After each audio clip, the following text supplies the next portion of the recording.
welcome to the first season of the Is the Planet Doomed podcast. This is a project produced by the students of a course with the same name in the Department of Geography at Colgate University.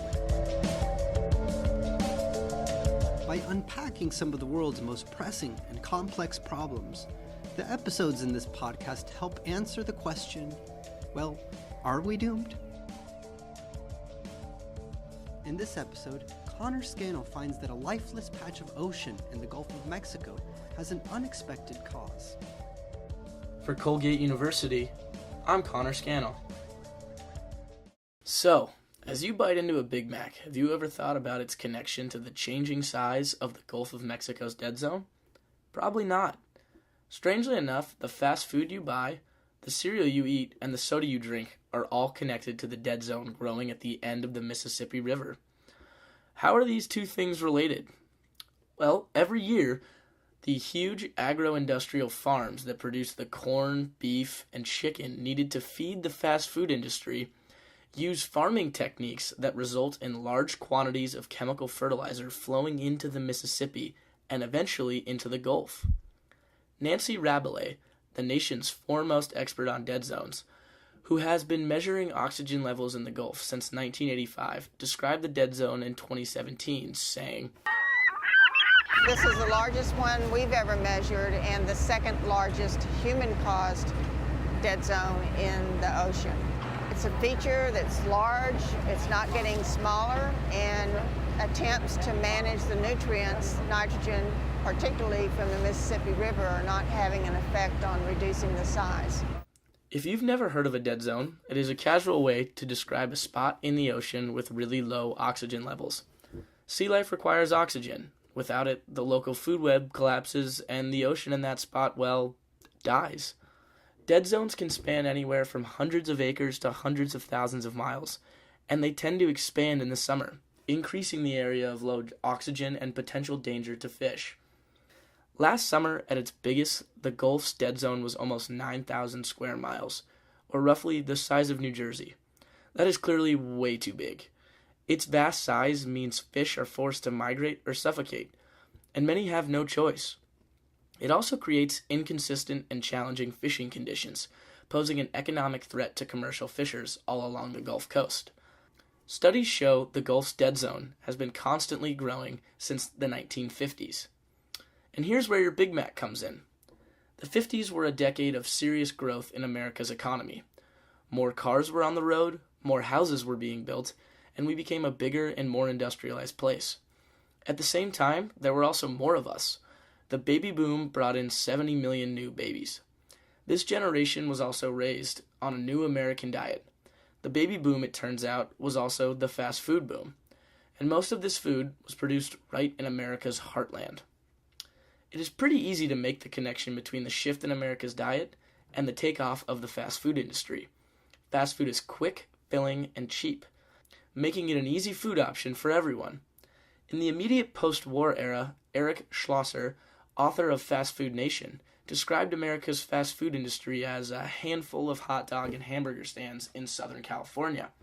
By 1970, the fast food industry grew from a small collection of businesses to a $6 billion industry. It is even more shocking that in 2000, Americans spent over $110 billion on fast food. Looking at these numbers, it is very obvious that fast food has become a bigger and bigger part of American culture throughout the last 50 years. Fast food is manufactured to taste good, and its growth probably doesn't surprise you. What may come as a shock to you is the massive increase in the size of meals served at fast food restaurants. Since the 50s, the size of the fast food burger has tripled, the serving size of fries has doubled, and the size of soft drinks has grown from 7 to 42 ounces. Fast food is not only more popular, it's bigger. We are eating more and more of it every time we sit down at McDonald's. Eric Schlosser explains, "In order to feed these fast food companies and their needs, agriculture in America has been totally transformed in the last 25 years, and it's got huge impact for human health in terms of food poisoning. It's got huge impact on the environment." As Americans have continued eating, the fast food industry and American farmers have adapted to meet our increasing demand for burgers and fries. This brings us to the industrialization of agriculture all across the Midwest. As American families became used to sugary cereal with milk for breakfast and cheeseburgers and fries for dinner, the agriculture industry had to change. Farmers across the U.S. were pressed to meet the financial demands of the fast food industry. To produce the amount of meat, corn-based products, and milk needed to keep our bellies full and the fast food industry booming, farmers began using more chemical fertilizers and advanced farm machinery. These changes, while not so great for America's waistline, were great for the bank accounts of farmers and fast food executives. At the same time, these changes have played an important role in determining the size of the Gulf's dead zone. On that note, you're probably wondering exactly how all of these changes are really connected to the Gulf's dead zone. Don Scavia of the National Oceanic and Atmospheric Administration and Dan Charles of NPR explain. Most of the nitrogen and phosphorus that drives this problem comes from the upper Midwest. It's coming from agriculture. Farmers spread it on their fields as fertilizer. Rain washes it into nearby streams and rivers, and in the Gulf, those nutrients cause blooms of algae, which then decompose. And that's what uses up the oxygen in a layer of water at the bottom of the Gulf along the coastline. What we see here is more chemical fertilizer has been poured into the ground. The runoff from farms in the Mississippi watershed has become excessively nutrient-rich. This nutrient-rich water allows for an unnatural number of phytoplankton and an excess quantity of algae to travel down the river. The problem here is that the phytoplankton and algae in the Gulf suck up a large quantity of the ocean's oxygen, increasing the size of the dead zone. The excess nutrients in the Mississippi River's water directly correlates with lower oxygen levels in the Gulf of Mexico. Rabelais further articulates, the solution lies upstream in the watershed with better agricultural management practices, a switch to crops that have deeper roots and don't need as much fertilizer and are still just as profitable as corn. Rabelais is correct when saying the problem begins upstream. The chemical runoff from farms across the Midwest is the most direct cause of the dead zone's growth. If the excess use of fertilizer is driving the growth of the dead zone, then the problem can be traced back to the changes in American culture and diet that have encouraged these agricultural practices. Rabelais says attempts to manage the nutrients nitrogen, particularly from the Mississippi River, are not having an effect on reducing the size. We cannot reduce the amount of fertilizers flooding into the Mississippi unless we change the system that encourages their use. What I hope you see at this point is that this problem extends far beyond simply the nutrient-rich waters of the Mississippi.